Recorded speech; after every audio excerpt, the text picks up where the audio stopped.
नमस्कार, Rajasthan current affairs की इस क्लास में आपका स्वागत है। मैं हूं आपके साथ विपिन कुमार शर्मा। तो अभी कुछ दिन पहले से हमने राजस्थान का करंट अफेयर्स पढ़ना शुरू किया था। इसमें हमने मुख्य आधार बनाया राजस्थान सरकार द्वारा प्रकाशित की जाने वाली सुजस पत्रिका को। तो यहाँ हम करंट अफेयर्स में दोनों चीजें पढ़ने वाले हैं।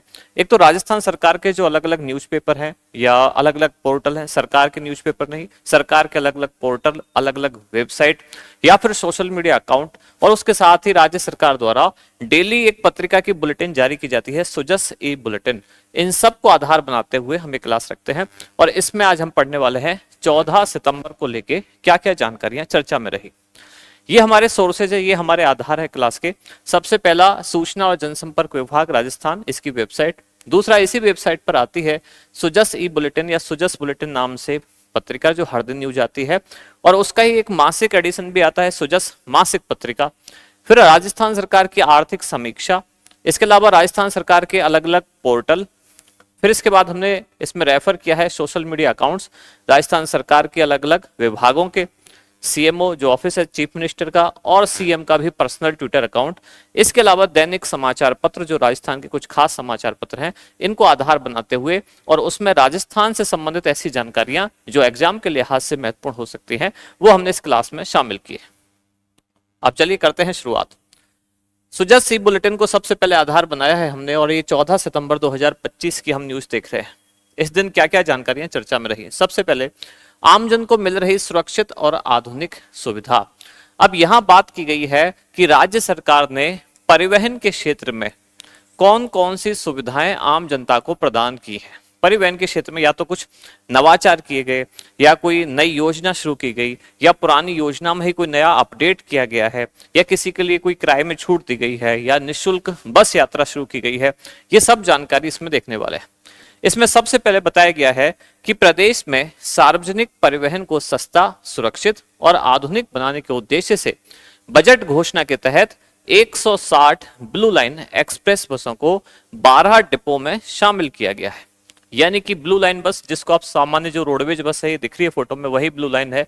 ऐसी 160 बस, और ये रोडवेज की 12 डिपो में, अलग अलग डिपो में कुल मिलाकर जिन बसों की संख्या है वो है 160। ये रोडवेज बस के ऊपर आपने आगे आगे लिखा देखा होगा, जैसे कि जयपुर डिपो, विद्याधर नगर डिपो, या ऐसे बीकानेर डिपो। तो ऐसे अलग अलग क्षेत्र के अलग अलग डिपो है, और उन सब में मिलाकर कुल जो नई बस जोड़ी गई है उनकी संख्या है 160। अब इसमें को बताया भी गया है कहां कहां कौन कौन से 12 डिपो है। ये है जयपुर, अजमेर, अजयमेरू, कोटपुतली, धौलपुर, सवाई माधोपुर, भीलवाड़ा, वैशाली नगर, विद्याधर नगर, शाहपुरा, हिंडौन और दौसा। ये वो 12 डिपो हैं जहां ये 160 नई बसें शामिल की गई है। ब्लू लाइन वाली है नई बसें। ब्लू लाइन वही है जो सामान्य जो रोडवेज वाली बस है, वही ब्लू लाइन है। उसके ऊपर फिर डिलक्स वाली आती है, उसके ऊपर जिसको आप वॉल्वो या एसी वाली बसेज वो आती हैं। तो ये सामान्य ब्लू लाइन बस। इसके साथ ही 12 सुपर लग्जरी बसों की खरीद से राजस्थान राज्य पथ परिवहन निगम के बेड़े को और मजबूती मिलेगी। 160 बस तो ब्लू लाइन वाली जो साधारण रोडवेज बस है, प्लस इसमें 12 luxury plus super luxury bus, यानी कि जिसमें बहुत सारी सुविधाएं हैं, बहुत आरामदायक जो बस है, ऐसी 12 बसें और जोड़ी गई है। इसके अलावा और भी जानकारियां हैं परिवहन में सुधार के लिए। ये जो आपको दिख रही है यही ब्लू लाइन बस है, यहाँ लिखा हुआ है वैशाली नगर डिपो।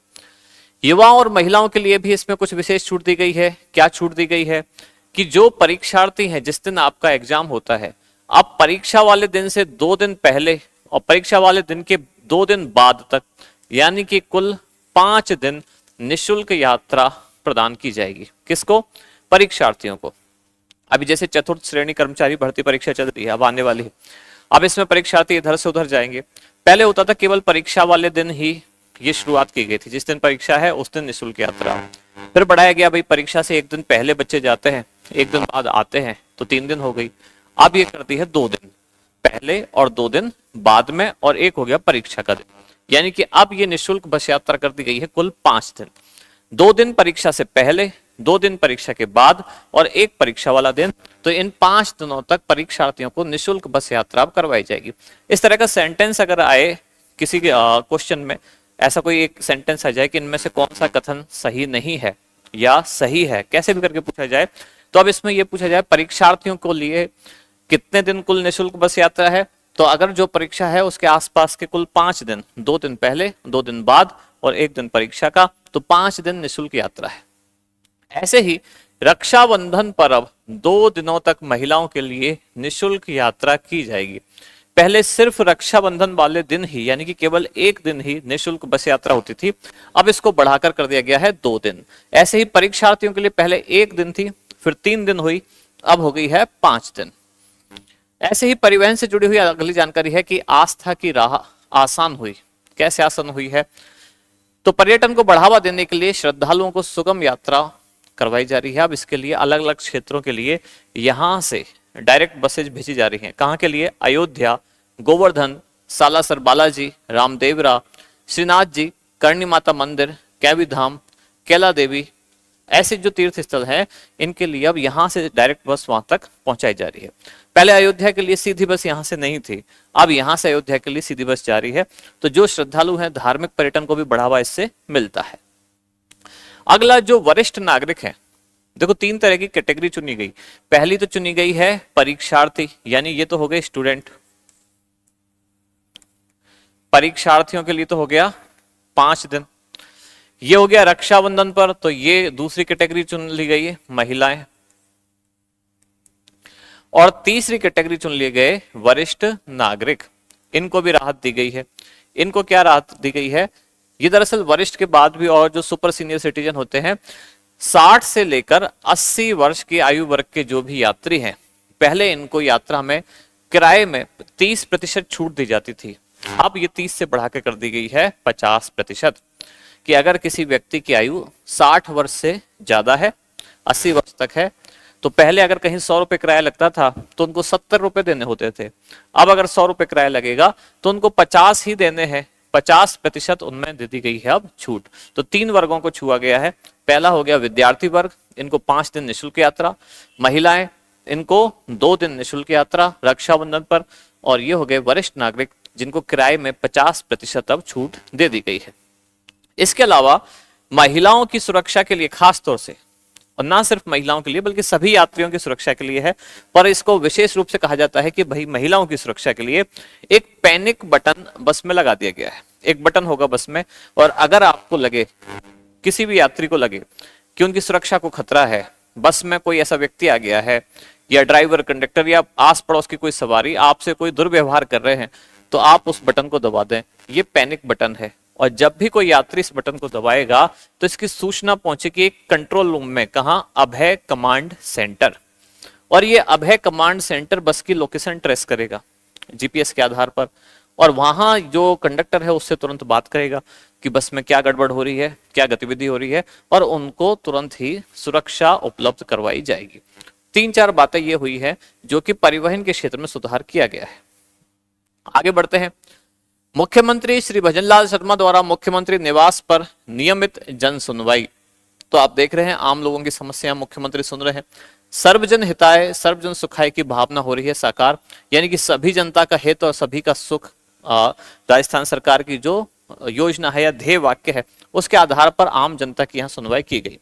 अब अलग अलग क्षेत्रों में अलग अलग लोगों के जो यहाँ व्यक्ति हैं, यानी कि जिनकी समस्या है, वो अपनी समस्याएं लेके आए और उन सब की यहाँ सुनवाई की गई। इसके बाद आगे बढ़ते हैं।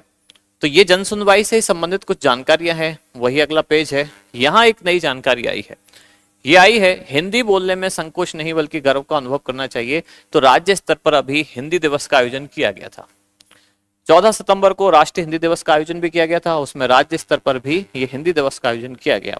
अब इस दौरान कुछ खास बातें निकल के आई। उसमें से सबसे बड़ी बात क्या है कि इस अवसर पर माध्यमिक एवं उच्च माध्यमिक इन परीक्षाओं में हिंदी विषय में जो विद्यार्थी 100% अंक लेकर आए, ऐसे 342 विद्यार्थियों को पुरस्कृत किया गया उप मुख्यमंत्री के द्वारा।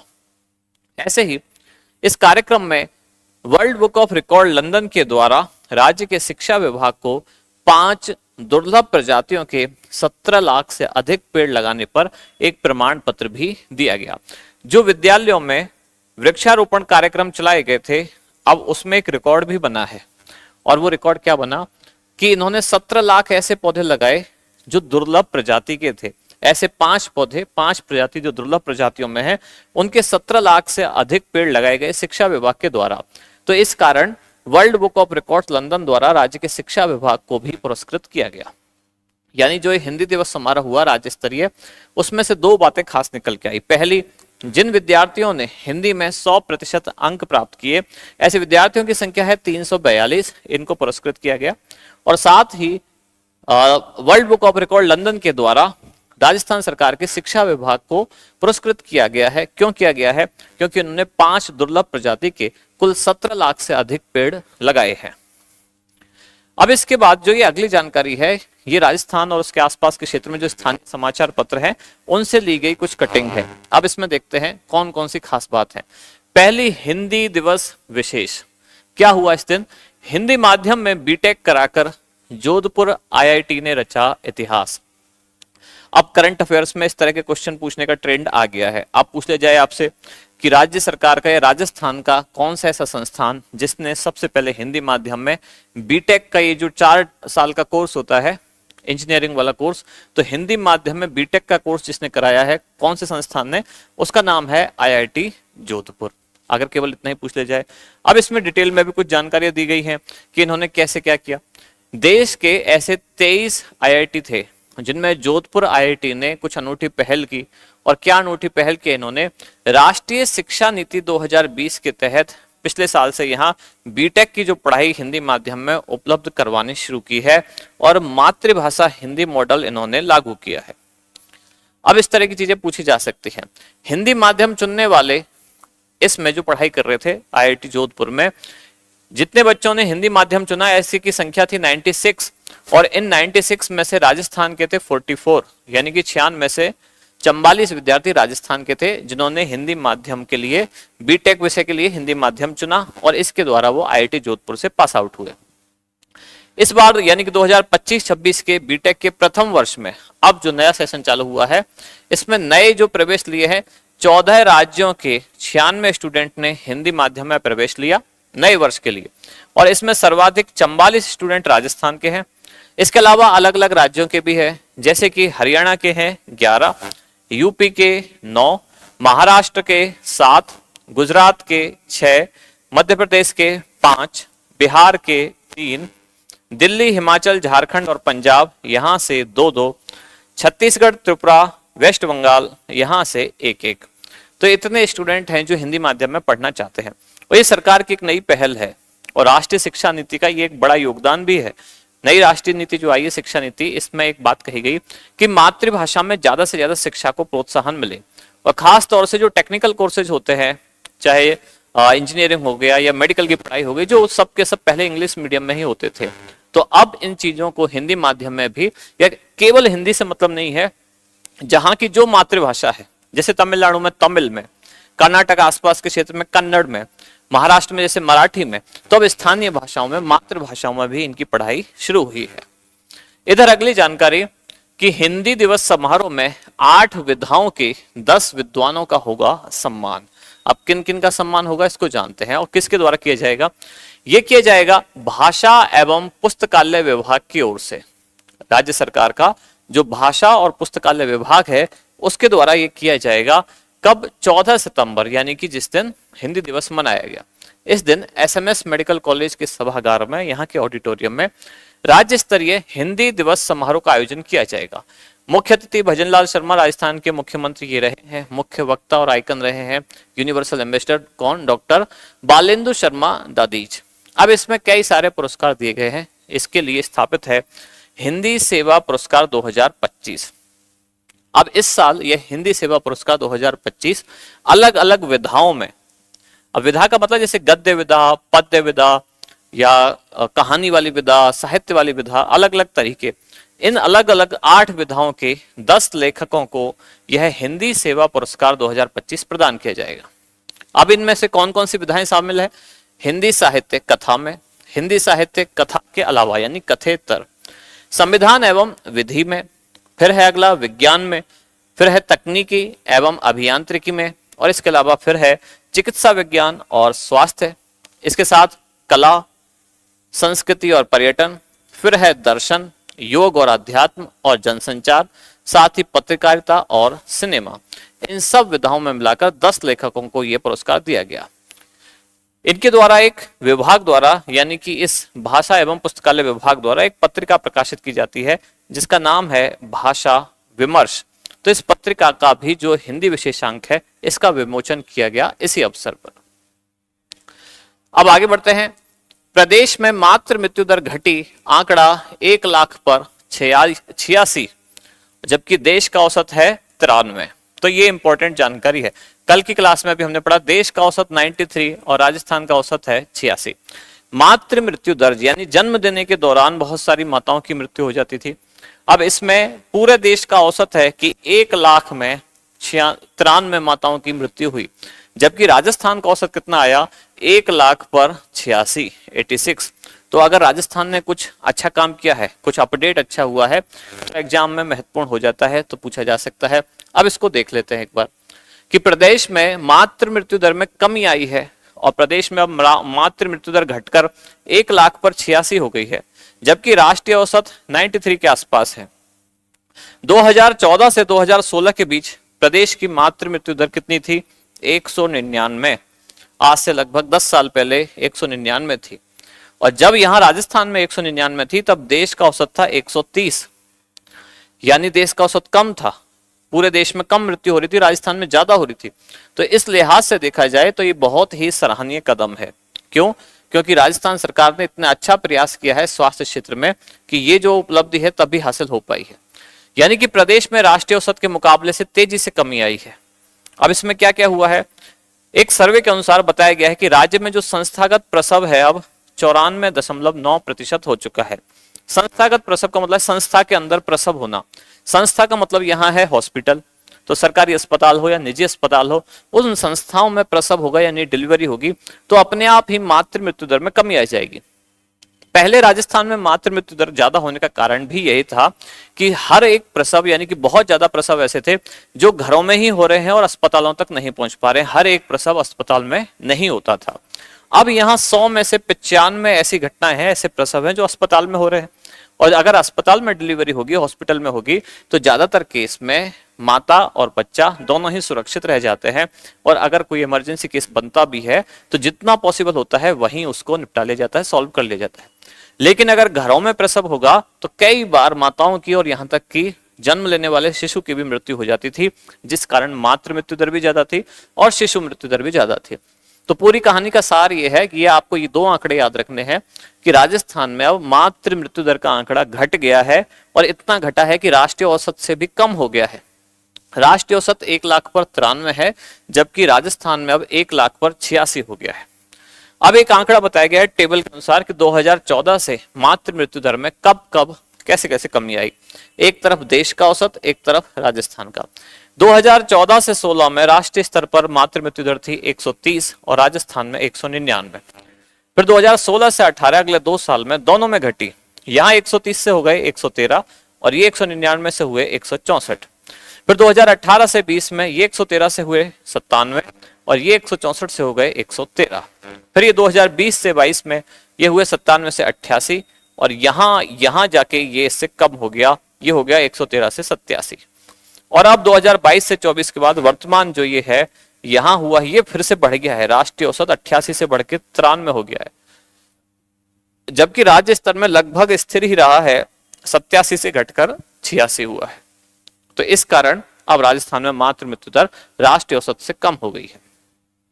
अगली जानकारी राजस्थान के 12 जिलों की होगी। 12 जिलों में मिट्टी की मैपिंग होगी, जमीन की मैपिंग होगी। देखा जाएगा जमीन में क्या क्या है ताकि कृषि में सुधार किया जा सके, उत्पादन में वृद्धि की जा सके।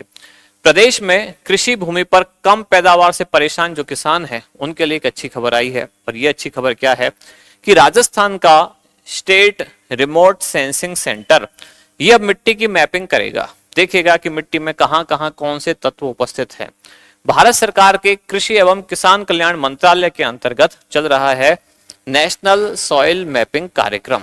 ये चल रहा है भारत सरकार के अंतर्गत और इस कार्यक्रम के तहत राज्य के 12 जिलों के बारे में सरकार ने प्रस्ताव भेजा है हमारे भी 12 जिलों की सैंपल चेक की जाए, मैपिंग की जाए, और शुरुआत में पहले फेज में 3 जिलों में ये मैपिंग की जाएगी। इन 3 जिलों के नाम है, ये हमें याद रखने हैं, टोंक, दूसरा अजमेर और तीसरा कोटा। टोंक, अजमेर और कोटा, इन 3 जिलों के सैंपल भेजे जाएंगे और इनकी मिट्टी की मैपिंग की जाएगी। कुल 12 जिलों का प्रस्ताव है और 12 में से फिलहाल पहले जो चरण है, पहले फेज के लिए 3 जिले चुने गए हैं, टोंक, अजमेर और कोटा। क्या है कार्यक्रम? तो भारत सरकार का कार्यक्रम है नेशनल सॉइल मैपिंग कार्यक्रम, और इस नेशनल सॉइल मैपिंग कार्यक्रम के तहत राज्य के 12 जिले चुने गए हैं। 12 में से अभी फिलहाल पहले फेज के लिए 3 कौन कौन से? टोंक, अजमेर और कोटा। इसके बाद अगली जानकारी, सांसद खेल रजिस्ट्रेशन में नंबर 1 हमारा जोधपुर। खेलों से बहुत सवाल आने शुरू हुए हैं, काफी कठिन सवाल पूछे जा रहे हैं। क्या है ये सांसद खेल रजिस्ट्रेशन? पहले समझें। दरअसल देश के हर लोकसभा क्षेत्र से, ना तो हर जिले से, ना हर कह सकते हैं कि तहसील से या ब्लॉक से, ये है हर लोकसभा क्षेत्र से। लोकसभा क्षेत्र का मतलब पूरे देश में जैसे कि लोकसभा की 543 सीट है जिन पर चुनाव हो रहा है, तो ऐसे जो बांटे गए हैं लोकसभा क्षेत्र, उन हर लोकसभा क्षेत्रों के बीच में कुछ खेल हो रहे हैं, खेलों का आयोजन हो रहा है। हर एक लोकसभा क्षेत्र से खेलों का आयोजन किया जा रहा है। तो इन लोकसभा क्षेत्रों को जो खेलों का आयोजन हो रहा है, तिथि रखी गई है 21 सितंबर से लेकर 25 दिसंबर। पहले तो यही सवाल इंपॉर्टेंट हो गया कि लोकसभा खेल जो हो रहे हैं, संसदीय खेल, किस तिथि को आयोजित किए जा रहे हैं? तो 21 सितंबर से 25 दिसंबर, ध्यान रखें दिसंबर, 21 सितंबर से 25 दिसंबर ये लोकसभा क्षेत्रों में इनका आयोजन किया जाएगा और खेल का नाम रखा गया है संसदीय खेल। अब इसके लिए हर जो लोकसभा क्षेत्र है उसके द्वारा रजिस्ट्रेशन करवाए गए हैं लोगों के द्वारा, खिलाड़ियों के द्वारा। अब इसमें रजिस्ट्रेशन की जो संख्या है उसके आधार पर पहले स्थान पर रहा है संसदीय क्षेत्र जोधपुर पूरे देश में, और इस जोधपुर संसदीय क्षेत्र से कुल रजिस्ट्रेशन हुए हैं 78,579, और दूसरे स्थान पर भी जो रहा है वो भी राजस्थान का ही, जोधपुर का ही पड़ोसी पाली। यहां से जो कुल रजिस्ट्रेशन हुए हैं उनकी संख्या है 40,532। फिर नीचे कई सारे अलग अलग क्षेत्र हैं जैसे कि दमरियागंज, भावनगर, झांसी, बैतूल, वेस्ट दिल्ली, अलीगढ़, सुरेंद्रनगर और मेहसाणा। यानी पूरे देश में नंबर 1 अगर कोई संसदीय क्षेत्र है तो वो कौन सा है? जोधपुर। और अगर राज्यों के आधार पर बात की जाए कि किस राज्य से रजिस्ट्रेशन सर्वाधिक आए, उस आधार पर बात की जाए तो राजस्थान का नंबर है 2। राजस्थान राज्यों के आधार पर दूसरे नंबर पर रहा और संसदीय क्षेत्र के आधार पर पहले नंबर पर रहा है जोधपुर। अब ऐसा क्यों है? क्योंकि राजस्थान में संसदीय क्षेत्र कितने हैं? 25, तो संसदीय क्षेत्र ही 25 है, जबकि उत्तर प्रदेश जो पहले स्थान पर रहा है वहां संसदीय क्षेत्र कितने हैं? 80, तो 80 संसदीय क्षेत्र है, तो टोटल जब होगा तो राजस्थान आया दूसरे स्थान पर, पहले पर आया उत्तर प्रदेश। उत्तर प्रदेश अभी नंबर 1 पर है, गुजरात तीसरे पर, मध्य प्रदेश चौथे पर और दिल्ली 5वें नंबर पर है। रजिस्ट्रेशन इनके किए जाएंगे, रजिस्ट्रेशन के लिए अंतिम तिथि है 20 सितंबर, और हो सकता है कि उसके बाद आंकड़े बदल जाए क्योंकि अभी तो डेट जारी है, रजिस्ट्रेशन अभी हो रहे हैं, या अभी तक के आंकड़े हैं, जो लेटेस्ट जानकारी है उस तक के आंकड़े हैं। टॉप 10 के आंकड़े अभी पब्लिक डोमेन में है, जारी कर दिए गए हैं और लगातार ये आंकड़े बदल भी रहे हैं। हो सकता है जब तक फाइनल सबमिशन होगा रजिस्ट्रेशन का 20 सितंबर तक, तब तक इन आंकड़ों में और ज्यादा उलटफेर हो जाए क्योंकि अभी रजिस्ट्रेशन कंप्लीट नहीं हुए हैं। तो ये था सांसद खेल रजिस्ट्रेशन में हमारा जोधपुर यानी कि संसदीय क्षेत्र नंबर 1 रहा है। और अगर राज्यों में बात की जाए तो राज्यों में राजस्थान रहा है दूसरे नंबर पर। अभी तक पहले नंबर पर कौन सा है? तो पहले नंबर पर उत्तर प्रदेश। इसके बाद अगली जानकारी, 249 अटल प्रगति पथ के निर्माण की स्वीकृति के बाद काम में तेजी। ये राज्य सरकार के पिछले साल के बजट 2024-25 की घोषणा थी और इस घोषणा में कहा गया था कि गांव में भी शहरों के जैसे ही सुविधाओं का विकास किया जाए, और शहरों के जैसे सुविधा तब आएगी जब सबसे पहले गांव में सड़कें अच्छी होनी चाहिए। अब गांव में सड़कें बार बार बनती हैं, बार बार टूट जाती हैं, तो क्योंकि गांव के घरों के आसपास का पानी सड़कों पे आके जमा होता है और सड़कें उससे टूट जाती हैं, इसलिए गांव में ऐसी सड़क की जरूरत थी जो कि पानी से इतनी जल्दी टूटे ना। इसके लिए सड़क बनाई गई सीसी रोड यानी कि सीमेंट कंक्रीट रोड। ये सीमेंट कंक्रीट जो रोड है इसको अटल बिहारी वाजपेयी के नाम पर एक योजना में कन्वर्ट कर दिया गया। इसको कहा गया अटल प्रगति पथ, क्योंकि मजबूत रोड है, अटल है, तो दोनों काम इसमें हो रहे हैं कि नेता के नाम से भी है और जो पथ है ये उसको भी एक तरह से सूचित कर रहा है। ये सीमेंट कंक्रीट के बने हुए पथ है, इनको कहा गया अटल प्रगति पथ। इसकी घोषणा हुई थी 2024-25 के बजट में, यानी कि इससे एक साल पहले। जिसमें क्या होगा, अब इसमें गांव की कनेक्टिविटी शहरों के साथ तो होगी ही, साथ ही गांवों में सीसी रोड बनाए जाएंगे। पहले चरण में 10,000 से अधिक आबादी के जो गांव हैं उनको जोड़ा जाएगा, उनमें बनाए जाएंगे रोड। और दूसरे चरण में ऐसे गांव जिनकी आबादी 5 से 10,000 है, उनमें ये सीमेंट कंक्रीट के रोड बनाए जाएंगे। साथ ही ग्रामीण विधानसभा वाले जो क्षेत्र हैं उनमें अधिकतम आबादी वाले एक एक गांव को चुना जाएगा। और इस दिशा में अभी तक 249 गांवों में ये अटल प्रगति पथ जो है इनके निर्माण की स्वीकृति मिल चुकी है और ये बनाए जा रहे हैं। अंत में आज का अभ्यास प्रश्न सवाल है कि 21 सितंबर से 25 दिसंबर 2025 तक देश के प्रत्येक लोकसभा क्षेत्र में आयोजित होने वाले संसदीय खेलों में रजिस्ट्रेशन के मामले में कौन सा संसदीय क्षेत्र देश में पहले स्थान पर रहा। अब आपको 4 ऑप्शन दिए गए हैं। पहला है वेस्ट दिल्ली, दूसरा है जोधपुर, तीसरा है पाली और चौथा है झांसी। क्या होगा इस सवाल का सही जवाब, वो आप बताएं कमेंट्स में। अब मिलते हैं कल अगले न्यूज के साथ अगली क्लास में। धन्यवाद।